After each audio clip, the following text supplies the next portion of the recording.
सफलता का श्रेय हर कोई लेना चाहता है और असफलता को कोई माँ बाप नहीं होता। जब आप असफल हो जाते हैं तो सब भागने लगते हैं, बिखराव होता है, वही दिखाई दे रहा है। लेकिन ममता बनर्जी का स्टैंड क्या है, ये इससे समझ में आता है कि उनकी फेसबुक प्रोफाइल में अभी भी उन्होंने पूर्व मुख्यमंत्री नहीं लिखा है। वो अपने आप को पूर्व मुख्यमंत्री मानने को तैयार नहीं। मुख्यमंत्री लिखा हुआ? हाँ, इस्तीफा कहाँ दिया? आप देखिए ये सोच का फर्क है ना, ये अकड़, एक्सेप्टेबिलिटी ऑफ ट्रुथ ने अभी तक इस्तीफा नहीं दिया। टशन, एक शब्द कहते हैं ना, टशन। अभिषेक बनर्जी चिट्ठी लिख रहे हैं कि जो आपने सचेतक, उपसभापति, सभापति बनाए हैं तो उसके लिए हमको बताइए। विधानसभा अध्यक्ष ने वो रद्दी की टोकरी में फेंक दिया, विधायकों के हस्ताक्षर ही नहीं थे। फिर विधायकों के हस्ताक्षर करवा के पत्र दिया गया, वो सारे हस्ताक्षर नकली, उसकी सीआईडी जांच हो रही है कि हैंडराइटिंग उन्हीं की नहीं, और एक विधायक तो बोल चुके कि मेरे हस्ताक्षर नहीं।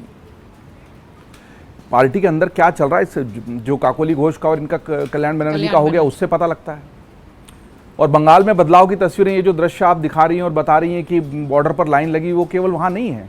बीरभूम के पार्षद जो हैं भास्कर उरूज, उनके साथ क्या हुआ, भीड़ ने दौड़ा के पीटा है, वो वीडियो देखिए। वो तो बच के फिर भी भाग गए। उनके साथ सबसे करीबी साथी जो थे संजय गाड़ो, उनके तो कपड़े फाड़ दिए गए क्योंकि इन्होंने कटमनी के माध्यम से जनता को इतना त्रस्त कर दिया। तो ये बताता है कि सचमुच शोषण था, अत्याचार था, और इस तरह के शोषण के खिलाफ जनता ने वोट किया। वो तो दिखाई दिया ना, इतनी जो बंपर जीत आई। मतलब सबसे अधिक एग्जिट पोल में जो सीट दी थी उससे भी ज्यादा सीट अगर लेके आई है, तो वो जो सत्ता चल रही थी, एंटी इनकम्बेंसी थी, उसके खिलाफ जो विद्रोह था, आक्रोश था, वो दिखाई दे रहा है। अब तो सड़कों पे दिखाई दे रहा है। ईवीएम के माध्यम से तो आक्रोश दिख ही गया था, अब सड़कों पे दिखाई दे रहा है। और किसी ने अगर किसी राज्य की सत्ता को अपने आप की सत्ता बना लिया हो, राष्ट्र की सत्ता से बड़ा बना लिया हो, तृणमूल कांग्रेस के ही बड़े नेताओं ने कहा ना कि आरजीकर कॉलेज के मामले में जो कुछ हुआ उससे पार्टी के अंदर ही गहरा असंतोष था।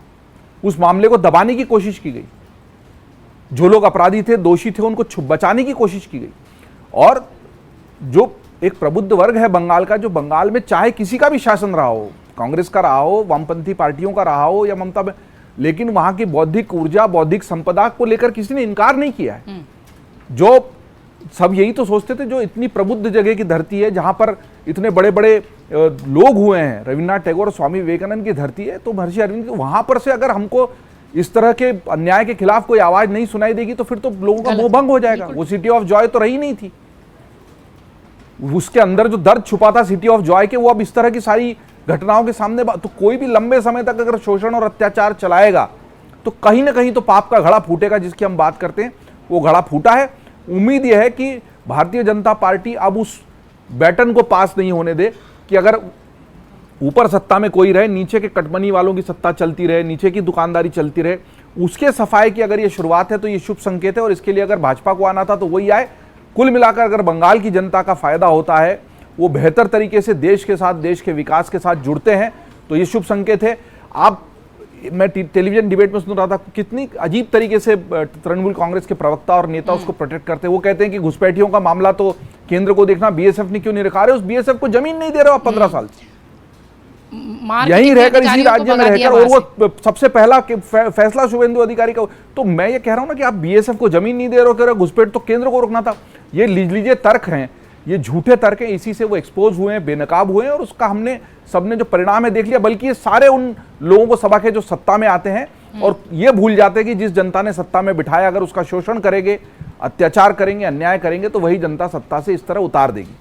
अगर आप ये वीडियो YouTube पर देख रहे हैं तो हमारे चैनल को सब्सक्राइब कर बेल आइकन दबाएं, और Facebook पर देख रहे हैं तो हमारे पेज को लाइक करें।